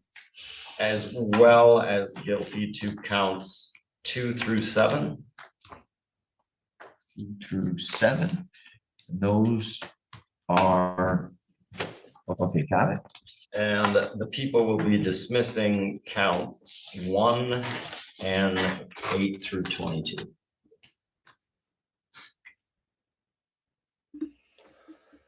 If I have more than one more of those, I will. But now people are invested. Well, there is one. People have dismissed a case downstairs without prejudice. So I believe a 1-year misdemeanor, and it is our intention if this plea is accepted and once the defendant is sentenced, we are never going to charge that case again. And Your Honor, there's also a Killebrew agreement for no upfront jail, and I suspect guidelines.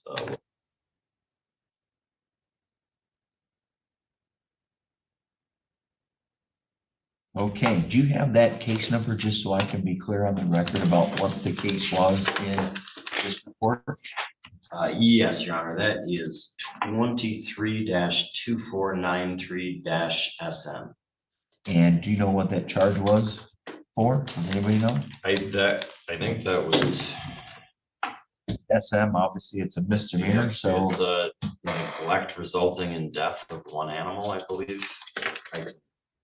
I have it here, but it was just a misdemeanor. Yes. I can get us, I think I can get us through it.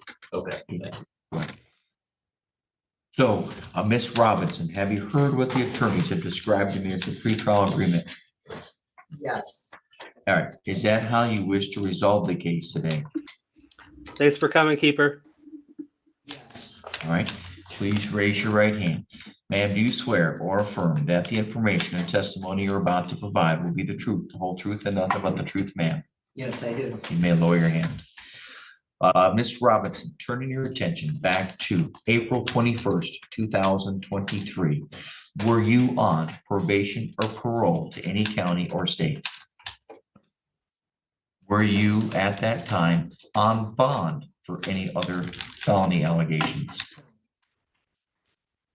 Turning your attention here to this felony information, this is a charging document.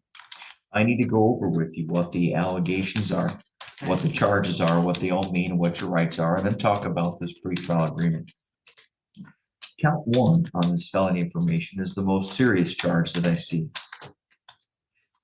It is for abandoning or cruelty to 25 or more animals.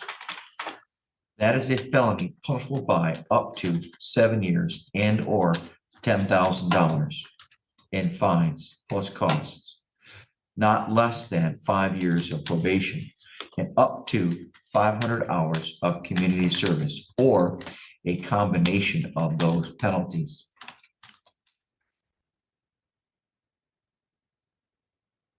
A consecutive sentence may be imposed for any other conviction underneath the file. Also, the court may order psychiatric evaluation, may order cost of care, housing, and veterinary care for the animals. And the court may also order that you are not to possess or own any other animals. That count, I understand, will be dismissed.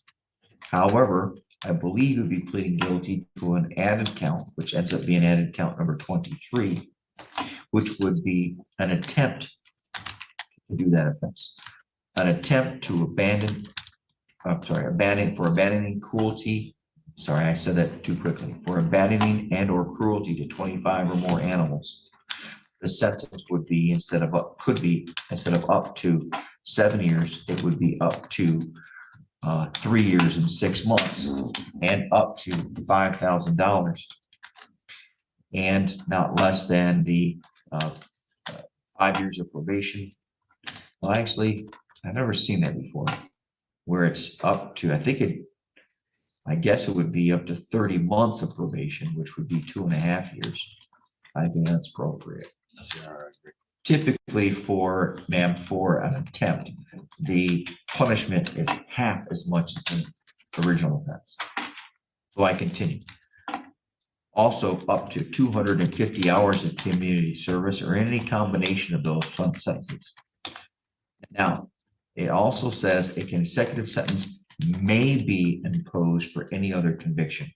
Now that's important because if you were convicted of another offense, which I understand you're going to be pleading guilty to some misdemeanors, the court could order consecutive sentencing, which means you'd have to serve one sentence and then serve the other sentence. Now that gets quite complex, but that's okay. That's what Lansing tells me I have to do. So, consecutive sentencing, again, is you take the sentence for each offense and you add them together. Now, there's also an agreement that you won't get any initial jail. Kind of makes this irrelevant. Does that make sense? Right? Let's say you were convicted of counts 2 for failing to vaccinate a dog, and it's up to 90 days. But there's an agreement that you won't get any upfront jail. Well, let's say that agreement wasn't there and I gave you 30 days.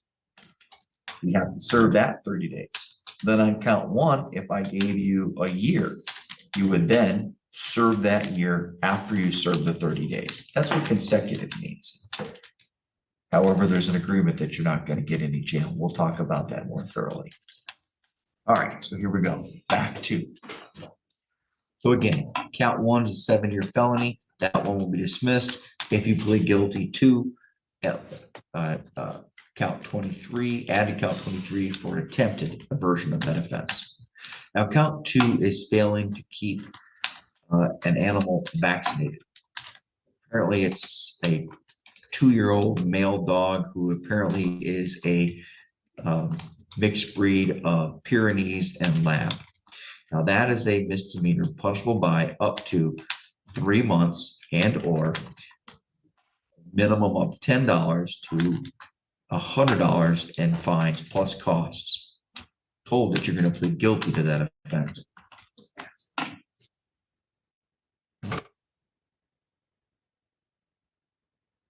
Okay. Count 3 through 7 are all counts for having an unlicensed dog. Each one of those is a misdemeanor punishable by up to 3 months and or not less than 10 nor more than $100 in fines plus costs. Now that takes us up through count 8. Counts 8 through 22 are all counts also of having unlicensed dogs.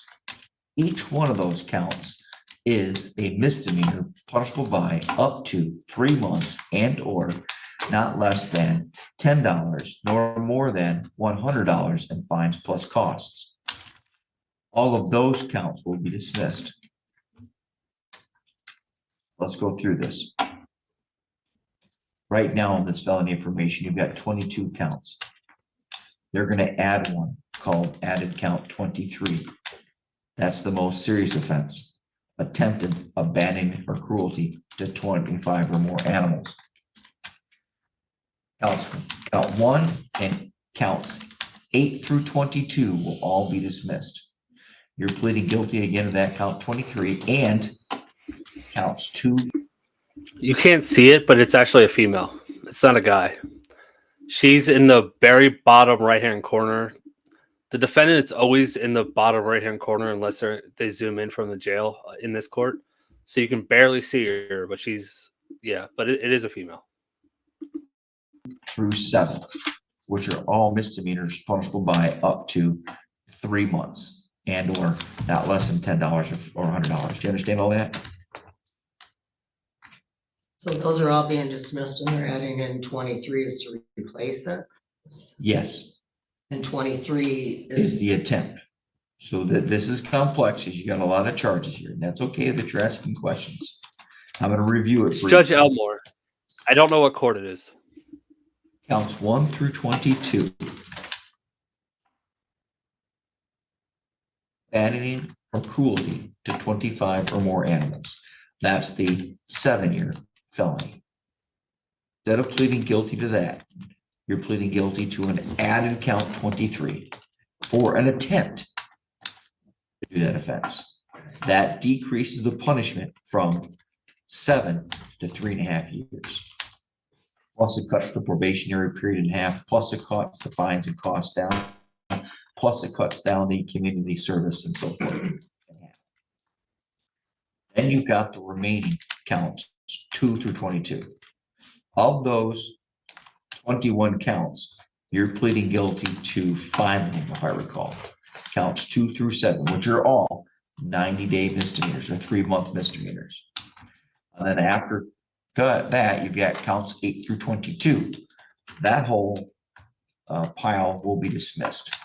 Do you understand? okay, yes. Now, by entering a plea of guilty, you will not have a trial of any kind. Does that make sense, ma'am? Yes. By entering a plea of guilty, you'd be given up certain rights that you would otherwise have at a trial. That includes the right to be tried by a jury, the right to be tried without a jury if you chose and the prosecutor and court consented. The right to be presumed innocent until proven guilty. The right to have the prosecutor prove beyond a reasonable doubt that you are guilty. The right to have the witnesses against you appear at the trial, the right to question or cross-examine those witnesses against you, the right to have the court order any witnesses you may have for defense to appear at the trial, the right to remain silent during the trial, the right to not have slides used against you, and the right to testify yourself for the trial if you chose to testify. Do you understand those rights? Yes, Are you willing to waive those rights? or what you had just said previous. to Yes, that. ma'am. Additionally, any appeal from the conviction and sentence pursuant to the plea will be by filing an application for leave to appeal. Yeah, I've had 2 dogs in my entire life. One when I was a kid, so it was a family dog. And then when I moved out of my parents' house when I went to college, I got a dog. It was an Australian Shepherd named Foster. That's, if you guys know me on Discord, that's who's in my Discord picture. He lived 16 years. He passed away a couple years ago, but I'm an absolute dog lover. So this is why I don't like doing dog cases, because this hits me pretty hard. But this woman, like, something drew me to this case, and I wanted to share it. Like, this woman is a menace, and she's getting a really sweetheart deal for everything she did. They're going to go into details here shortly. They're just reading through the record right now just to put all everything that's going on. But yeah, it's tough. And not an automatic claim of appeal by right. Furthermore, by pleading guilty, you may be given up the right to appeal issues that would otherwise only be appealable if you were convicted at a trial. If this plea is accepted, you will be given up the claim of the plea was a result of any promises, threats, or inducements been described before, and given up the right to plea or allege the plea was not of your own free will. And raise your hand now. What were you going to ask? I'm not understanding what you were talking about, these appeals. And things. Sure. There are 2 ways to file an appeal in Michigan. And the appeal would be filed to what's called the Michigan Court of Appeals.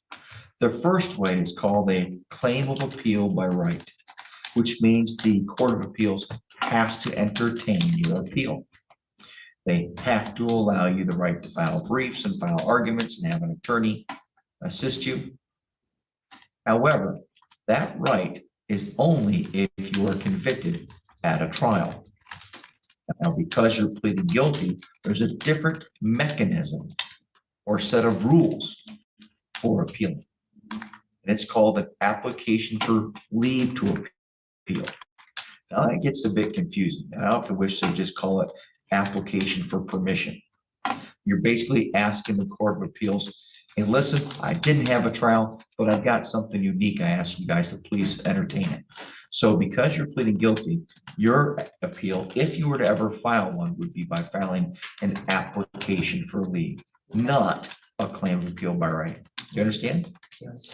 Now, where we were a moment ago is I told you that if your plea's accepted, you would be given up the claim that the plea wasn't of your own free choice. Are you under the plea of your own free choice? Yes. Okay. Now, I just realized I was going to ask you the question, have there been any other promises, threats, or inducements? But I forgot to cover one of the inducements. There is an agreement between you and the prosecutor. It's called the Killebrew Agreement. Killebrew is just the name of an appellate case. It says this: you have an agreement with the prosecutor that at sentencing, you will get some favorable treatment. Particularly, the agreement is that the court would not give you any upfront jail or any additional jail. That means that when I say upfront, you obviously have to be placed upon a period of probation. I've gone over that. And during that probation, if you were to violate your probation, you could receive a jail term as punishment for violating probation. But when the prosecutor and defense attorneys say, Judge, there's an agreement for no upfront jail, that means you wouldn't get jail unless you violated probation. Does that make sense? Yes. Okay. Now, all this agreement, a Killebrew agreement, what that means is if at the time of sentencing, I choose to give you jail, which I don't know if I will. I know nothing about you. I know nothing about the case other than what I see in this felony information charging document. But if I did, you would have the right to withdraw your plea and come back to this stage of the proceedings.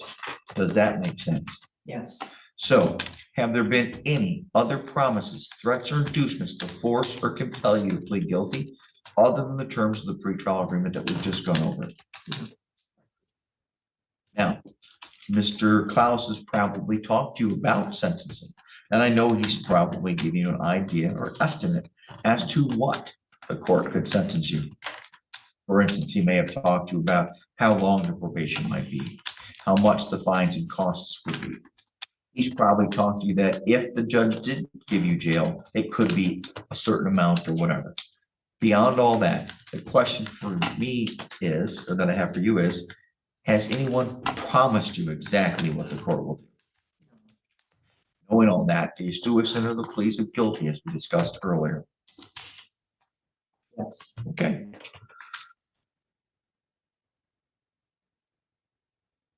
I'm going to do this in a slightly different order. As to count 23, the new charge, attempted abandoning or cruelty to 25 or more animals. How do you plead? Guilty. Okay. Now I'm going to go back up and I'm going to ask you questions about these counts and specifically this order. But now we're going to look at count 2. As to failing to keep a certain dog vaccinated against rabies by an accredited veterinarian.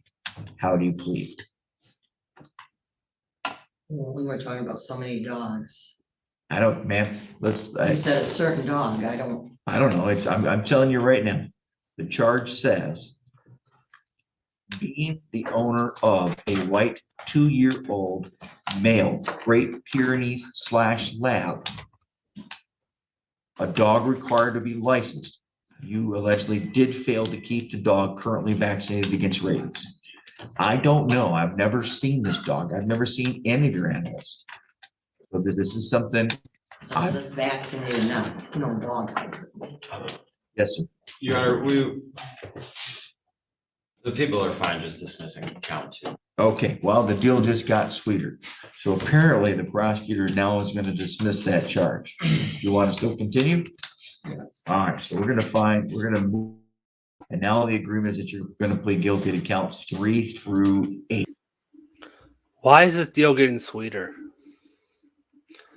I can see the chat going. Everyone's talking about their pets, and this breaks all our hearts. I feel like this video has turned into a chat instead of watching the actual video, which is fine. I don't really want to watch it either. I've already seen it too many times. But whoever said that the prosecutor and the defense attorney are friends, did you see what just happened? He just walked over and he's like, yeah, we're just going to dismiss that one charge because it was confusing to plead to.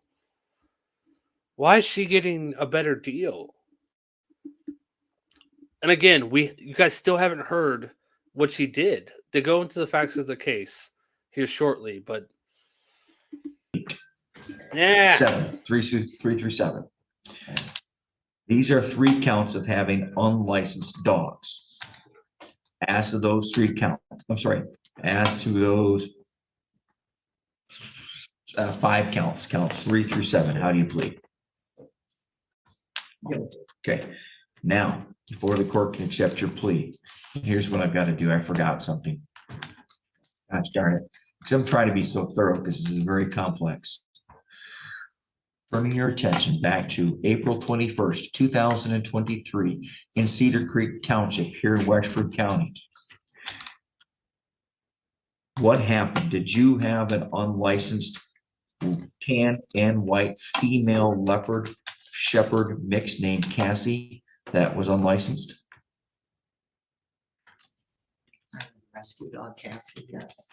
All right. And she would not have had a dog license. Okay.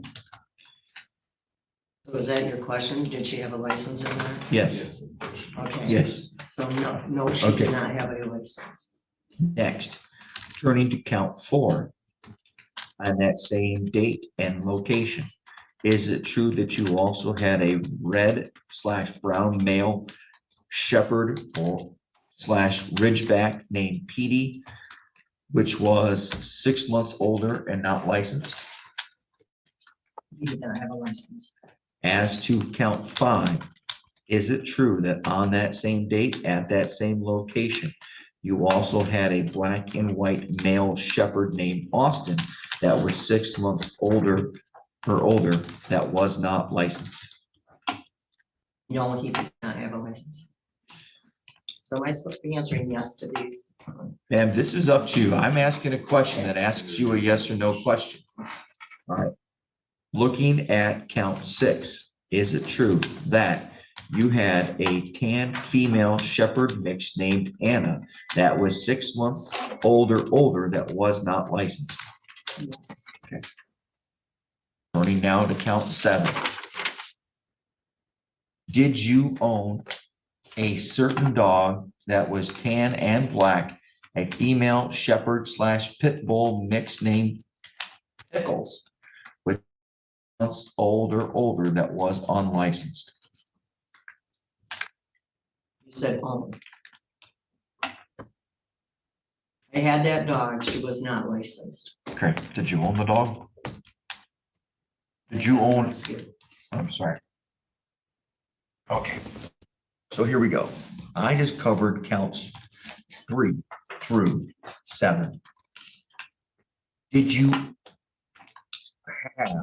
own any of those dogs? I'm sorry, wait, did you own all of those dogs? They were not licensed. All right, I'm not gonna Okay. do. No, it's okay, calm down. I should calm down too. It's Friday. I'm not going to do this. My questions are very, very simple. They're either yes or no's. And when you decide to expand upon them or ask questions, is that you don't want to proceed with the deal, in my mind. No, that's So, not true. okay, so let me ask this question again. I'm trying to not lie. I don't care. Hey, Jody, whatever you're going through, we got you. Just hang out here, talk. We got you. We're a family here. So whatever you're going through, talk about it. Jump in Discord. I'll jump in voice chat after this video if you want to talk. But you got this. You're strong enough to handle whatever you're going through. So you're good. You're good. Just put that in your head and believe it. I know that's a lot easier said than done, but I believe in you. I don't care. All you got to do is, wait, hold on. I said that wrong. I do care. I don't want you to lie. What I'm doing here is I just want you to answer the questions truthfully. So I'm going to go back on counts 3. I'm going to do each one at a time because it might be easier. Count 3 was the dog named Cassie. Did you own the dog? Yes. Was it 6 months old or older? I don't recall. Don't get technical. I did not have licenses for all those dogs. So the answer is yes. It's okay. This is a courtroom. We have to be technical. On words. It's okay. So, for instance, if you don't know and you thought the dog was less than 6 months old, now, by the way, I've had a lot of dogs in my life. I generally know if I have for instance, a lab in Great Pyrenees, if it's less than 6 months old, because that would be about this big, which would be about 18 inches. So, count 3. I'm going to go over it again. Did you own a tan and white female shepherd mix named Cassie that was 6 months older that was not licensed? Yes. Good. Count 4. Did you own a red and brown male shepherd ridgeback mix named Petey that was 6 months older that was not licensed? Yes. Count 5. Did you own a shepherd named Austin that was 6 months older that was not licensed? Yes. Count 6. Did you own a shepherd mix named Anna that was 6 months older that was not licensed? Yes. And count 7. Did you own a shepherd pit bull mix named Pickles? And maybe that's when we all want went off the rails because there's a dog named Pickles, and that's funny. But did you own a dog named Pickles that was 6 months old or older that was not licensed? Yes. Now, I asked you this question earlier, but because I got a lot going on in my head with all these counts, I asked you about count 23. And now, but I didn't go over the details. So we're coming back to this one because this one's probably the most complicated. Again, back on April 21st, 2023 in Cedar Creek Township, which we all know is up by Manton here in Wexford County.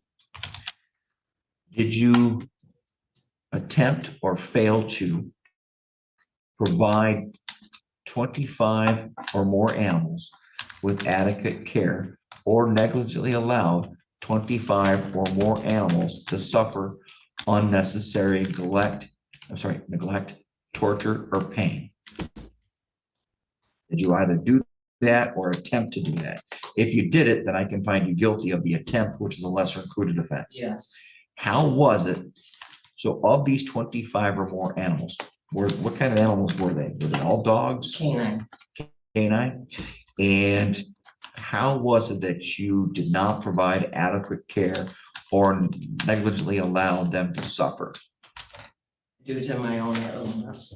So tell me, Mr. Klaus, maybe you can help me walk me through this one because she's obviously told me about an illness, so now I can probably predict she wasn't caring for them, but maybe you can walk me through it. Is it like no food? Were they starving? Yes, Your Honor, I think I can assist the court in eliciting the factual basis. Please do so. If I may, Ms. Robinson, where were the dogs residing? Well, they stayed in the home. They were inside. In the home, okay. And was this a single family home? Yes. Okay, and approximately how many dogs? Half were young pups. How many dogs, Mrs. Robinson? Including my own personal dogs, Yes. 39. 39 dogs in the single family home.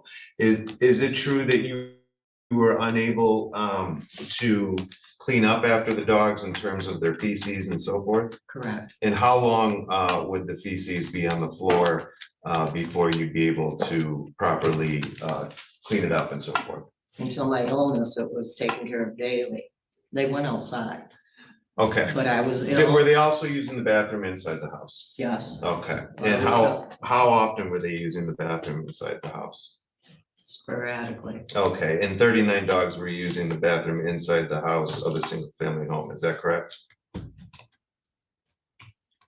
Is it your belief that that is a proper care for these many large breed animals? No. Okay.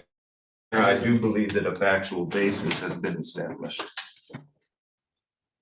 Perhaps, I'm just going to ask a couple of questions. I don't need to know exactly what your illness was. However, when someone says an illness, that could be a one-day cold, or it could be something else. Without you, again, I don't want to invade your privacy. How long did this illness last, or this condition that you talked about? It was 2 to 4 weeks. We were passing stress throat, which came from the school. All right. So in other words, it was something you had like fevers and things like that, and you were weak and unable to take care of them? Correct. Okay. And during that period of time, in addition to the feces, were you unable to feed them, or tell me about that? Well, my 13-year-old was taking on the responsibility for it. Okay. So, you know, it's not, whatever a 13-year-old, 39 animals. a lot of them were babies, but Wow. Okay. Mr.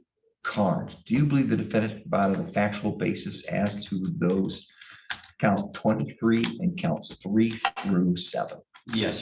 Mr. Klaus, do you agree? I do, Your Honor. Mr. Carnes, are you aware of any other promises, threats, or inducements? No, Your Honor. Except for, we all forgot this one, Miss Robinson. There was also an agreement that the prosecutor who had dismissed a case in district court, which was case number 23-2493 SM, would continue to leave that dismissed and not bring it back. Do you understand that? correct. Okay. Mr. Klaus, do you believe that? Are you aware of any other promises, threats, or inducements? No, I'm not, Your Honor. Mr. Carnes, do you believe the court's compliance with Mr. Corolla 6.202? Yes, Your Honor. Mr. Klaus, how about you? I do, Your Honor. Okay. We got there. The court finds the defendant's plea to be made freely, knowingly, and voluntarily. The court further finds today that the testimony provided under oath on the record by the defendant satisfies the elements for counts 3 through 7 and for count 23 as to the predicate offense for count 1, allowing the court to take the plea as to a lesser included. Therefore, the defendant is found guilty of counts 3 through 7 and added count 23. The remaining smorgasbord cases will all be dismissed at the time of sentencing. All right, Ms. Robinson, the case now will be set for sentencing. That'll most likely be on Monday morning, probably in about 4 weeks. Between now and then, a pre-sentence investigation report must be prepared. One of these reports must be prepared by an agent of the Michigan Department of Corrections anytime someone's convicted of a felony. This report will include a description of the offense, description of the pretrial agreement, any statements, information you make or provide, as well as information about any prior criminal history you have. Each side will receive this report and have the opportunity to come back to the court and make or ask for corrections or make objections, because we want to make sure the report is complete and accurate. There are three steps actually that kind of involve you. Step 1, you're going to leave this courtroom and go down to the probation and parole office. If you take the elevator all the way down to the bottom floor, do 2 sharp right turns, you're going to see straight ahead of you a door. Go through that door. Whenever I say that, it makes it sound like I'm saying you're going through a door into heaven. But anyways, you're going to go through that door. Down at the end of the hallway on the left is the probation and parole office. You're going to go down there. They're going to give you a packet. You're going to complete this packet. Then you're going to schedule an interview. You have the right to have Mr. Klaus present at the time they conduct that interview. It won't all be done today. You're basically just going to go down there and get the packet, and then they'll schedule the interview for you. You understand that? Yes. Now, I told you there are 3 parts because Mr. Klaus or someone from his office will probably sit down with you and go over this report prior to you coming back for sentencing. Do you understand? Yes. Now, I want to ask one question. It's a little bit off my script. Do you have any prior criminal history? No. All right, good. That means you don't have any probation violation history. And as long as you are compliant with your terms or conditions of bond, the likelihood of you getting this benefit of the killer brew agreement stays pretty high. Okay? Any objection to continuing bond? No, Your Honor. Your bond conditions remain in effect? All right. This is over. I'm going to let it play out. There's about a minute left, I think. I'm not really sure. Can't really tell because it doesn't give me a time. It just shows me a little a scroll bar type thing. Anyways, thanks you everybody for coming and watching. I appreciate each and every one of you. If you haven't hit the like button already, please do so. And yes, this woman is terrible. So many dogs. And you guys are, I saw someone say maybe it's a big house. It doesn't matter. That is too many dogs. You are not paying attention to each and every one of those dogs the way that they need attention. They're like kids, right? At least, especially when they're puppies and when they're young, they are like kids. All right, but this was my soapbox. This case was my soapbox. I actually held my tongue a lot, so you guys are welcome. I did say something really harsh right at the start of it, but, you know, I'm not going to repeat what I said. Anyways, thank you, everybody. I hope you guys have a great night. Do your jump kick backflips. Do your likes, subscribes if you want to. If you don't like the video, you don't have to. It helps me, but if you didn't like it, you don't have to. And yeah. Until next time. Bye.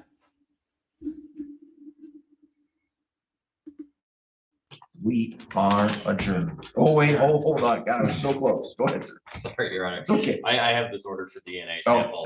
thank you. Ma'am, we have to sign a DNA order. It's done anytime someone is convicted of a felony. Because one of the counts today, count 23, is a felony. We have to order a DNA sample. And who investigated this case? It's like the Sheriff's Department? Yeah.